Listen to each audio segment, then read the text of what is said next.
নমস্কার বন্ধুরা, good morning, welcome back to my channel. আশা করি তোমরা সবাই ভালো আছো এবং সুস্থ আছো। তো আমিও অনেকটা ভালো আছি। তো সকালে উঠেই দেখো আমাদের একটা ছাগল আছে, সেটা বের করে ছাগলটাকে ভাতের মাড়গুলো খেতে দিয়েছি। আর দুটো কিন্তু বাচ্চা হয়েছে সুন্দর সুন্দর। তারপর ঘরটা একটু গুছিয়ে নিচ্ছিলাম, যেহেতু সকালে উঠে ঘর না গোছালে কিন্তু একদম বিশ্রী লাগে। আর বাড়ি থেকে যেহেতু আসছি, দেখো অনেক কিন্তু জামা কাপড় পোশাক আশাক একদম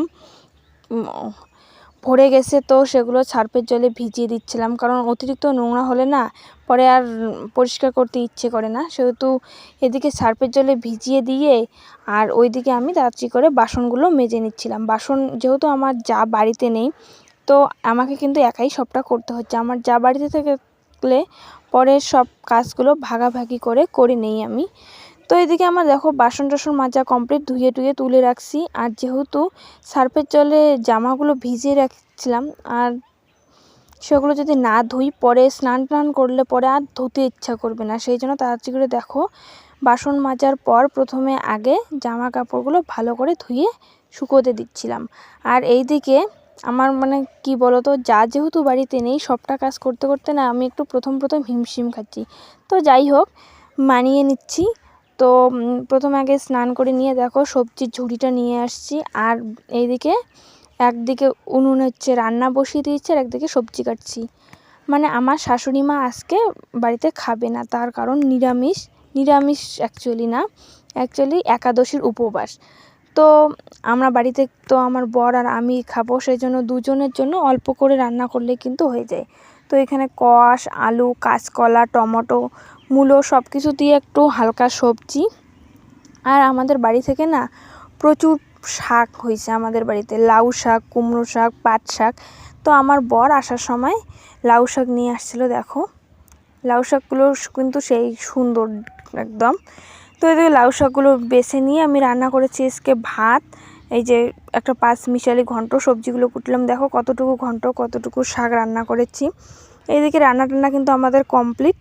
আর রান্না টান্না কমপ্লিট করার পর প্রথমে আগে খেতে দিয়েছি। তো খাওয়া দাওয়া হয়ে গেছে, আমিও তাড়াতাড়ি করে খাওয়া দাওয়া করে নিলাম, কারণ অনেকটা না দেরি হয়ে গেছিলো রান্না বান্না করতে করতে। তো এদিকে আমাদের খাওয়া দাওয়া কিন্তু একদম কমপ্লিট। খাওয়া দাওয়া করার পর একটু রেস্ট নিয়েছি। আর প্রচণ্ড গরম পড়ার কারণে বাইরে অনেকক্ষণ আমাদের একটা খাটিয়া আছে, ওখানে বসেছিলাম। তো তারপর বিকেল হয়ে গেছে। আর বিকেল হওয়ার পর না ঘরগুলো একটু ঠান্ডা ঠান্ডা হয়, যেহেতু টিনের ঘর, দুপুরবেলা এত পরিমাণে গরম হয় মনে হচ্ছে যেন আগুন জ্বলে।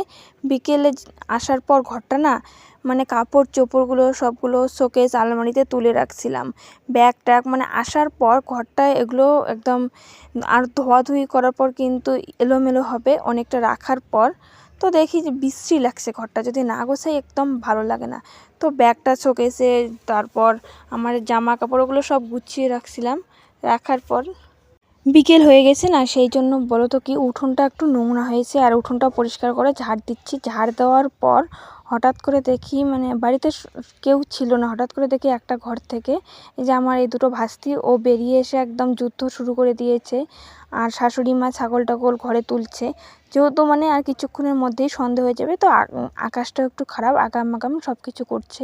আর দেখো হাঁস দুটো কত সুন্দরভাবে লাফালাফি করছে।